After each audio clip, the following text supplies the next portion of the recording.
আজকে আপনারা শোক পালন করেছেন।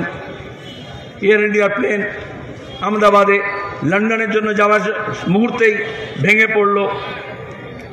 প্লেনের যাত্রী, এয়ার হোস্টেস, পাইলট তো তারা মারা গেলই, আর গিয়ে পড়ল এয়ারপোর্টের পাশেই 1 মিনিটের মধ্যে মেডিকেল কলেজের হস্টেল, সেখানে যারা MBBS পড়ছিল সেই ছাত্ররা, তাদের আবাসনের উপরে পড়ল, হস্টেলের উপরে।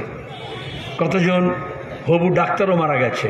আমরা সবার জন্য যেমন শোক পালন করছি, তেমনি এই কথা আবার মনে করাতে চাই, যারা মনে করে এয়ারপোর্টটা বেচে দিলে, আদানিকে দিয়ে দিলে, এয়ারলাইন্সটাকে বেচে দিলেই, টাটাকে দিয়ে দিলেই সব সমস্যার সমাধান হয়ে যাবে, কথা বলে না।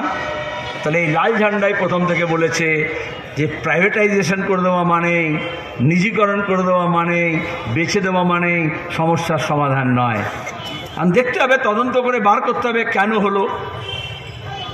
কিন্তু কোথাও না কোথাও তো গলদ হয়েছে, ফাঁক তো হয়েছে, সেই ফাঁকটা খুঁজে বার করতে, এই জন্য তদন্ত লাগে।